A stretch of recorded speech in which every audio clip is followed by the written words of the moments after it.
Welcome back to study section 3 on AG 201 Introduction to Agricultural Economics.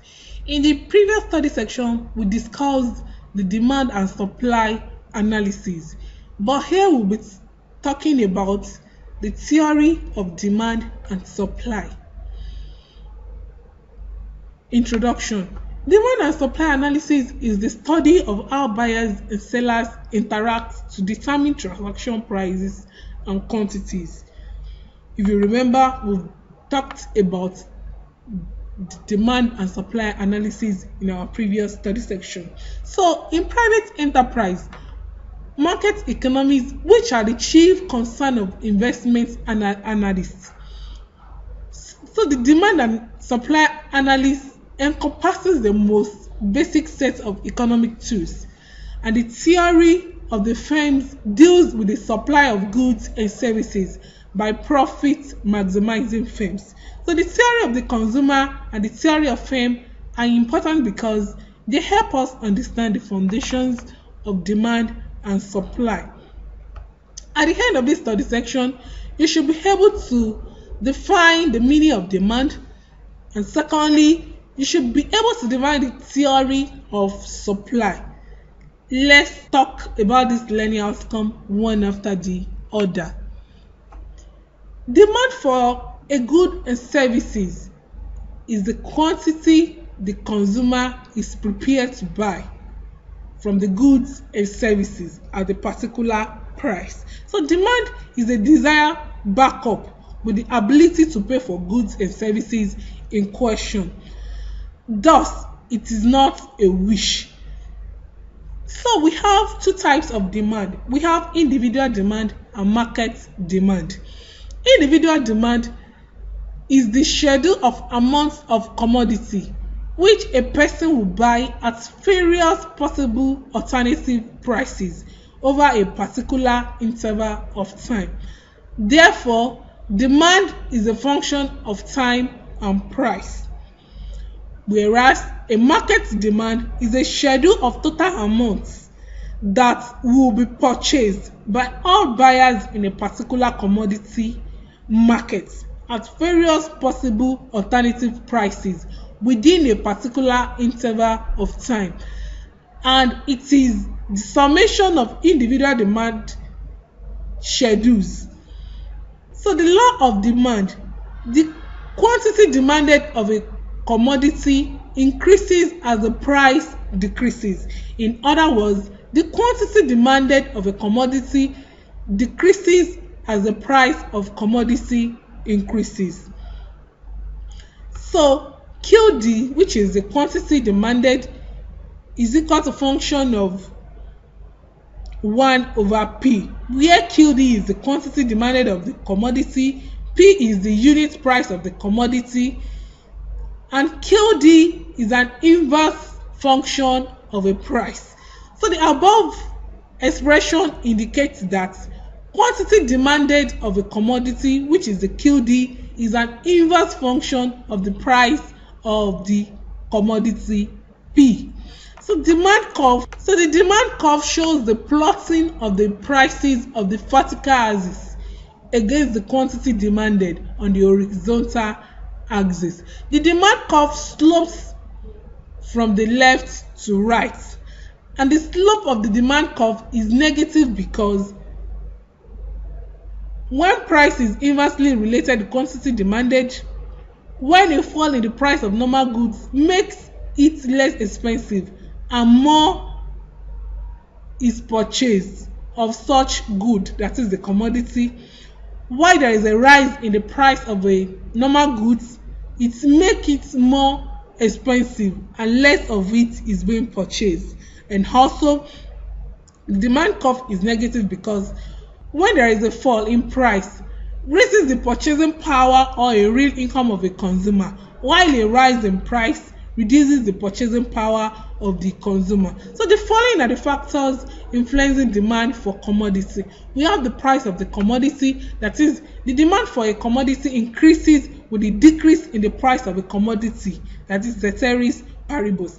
Price of the substitutes: an increase in the price of substitutes results in an increase in the demand of the commodity. while a decrease in the prices of substitutes leads to a decrease in the demand for the commodity. Taste and fashion. The demand for a particular commodity depends on taste and fashion is apt to change more arbitrarily without reason. New commodities replace old ones, which are the obsolete goods. So new inventions are constantly being made, and the demand take the place of the demand for the things they are being replaced for. A change in real incomes. A change in real income means a change in the quantity of goods and services the money income will buy. So an increase in people's real income may have little effect on the demand for given goods, that is the basic foodstuffs they eat. As discussed in the previous slides, all the factors that affect slope of demand curve will affect the demand curve as mere movements along the demand curve or outright shift of demand curve, upright or downward. So the first one, changes in the price of commodity determine the slope of demand curve. That is, they explain the movement along the demand curve. And changes in other factors determine the position of the demand curve. That is, an increase in the factors will shift the demand curve away from the origin, while a decrease in the factors will shift the demand curve towards the origin. As you can see in the figure 1, movement from point A to B is still on the same demand curve. So the movement was caused by changes in the price of the commodity. When the price of the commodity was P1, quantity demanded was Q1 and the consumer was in point A. But when the prices decreases to P2, quantity demanded was increased from Q1 to Q2 and the consumer was in point B. So factors which shift the demand curve inward or outward are called demand shifters. In the above figure, movement from point A to B is on the same demand curve. The movement was caused by changes in the price of commodity. So when the price of commodity was P1, quantity demanded was Q1 and the consumer was in point A. But when the price decreases to P2, quantity demanded was increased from Q1 to Q2 and the consumer was in point B. Shifts in demand. A right shift in demand could be caused by many things, which includes an increase in income, higher price of substitute, low price of complements, etc. Such a shift will tend to have two effects. It's either raising equilibrium price or raising equilibrium quantity. So in the figure 2 above, this depicts the three demand curves. That is the shift in the demand. The initial demand curve, which is the D0, shifted to D1 with decrease in factors such as income, price of substitute, population or fashion or taste, but with increase in factors, the demand curve moves from D0 to D2 and D2. Theory of supply.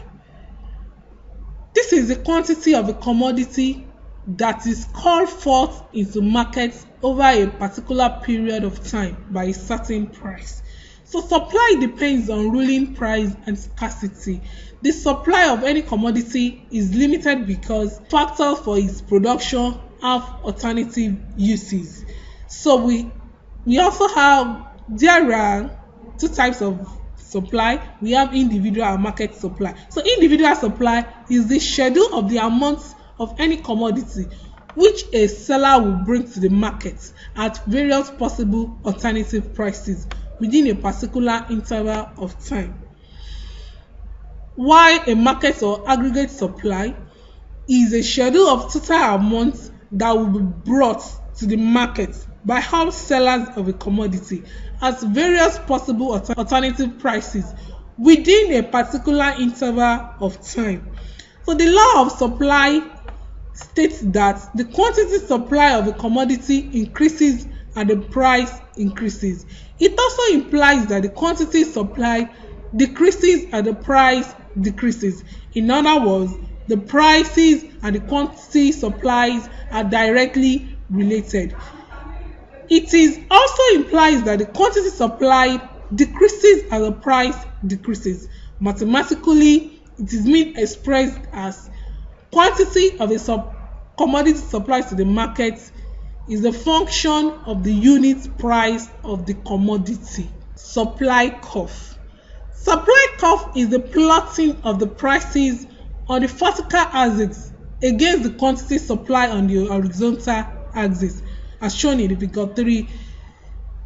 Supply curve of the market supply schedule. So factors influencing the supply of the commodity includes the following. We have price of the commodity, that is, supply increases with increase in price of the commodity, ceteris paribus. Cost of production of commodity. Quantity supply of a commodity is inversely related to the cost of production. Availability of productive capacity. This is the capacity of a firm to produce more. This may be feasible for a firm that is already producing at the maximum capacity. Technological change.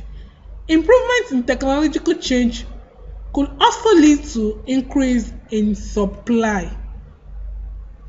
Movements along the supply curve.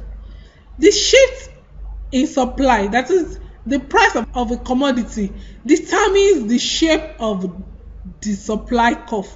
As prices change, the supplier changes the quantity supplied along the same supply curve.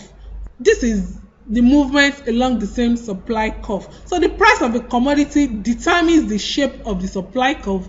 As prices changes, the supplier changes the quantity supplied along the same curve. So this is the movement along the same supply curve.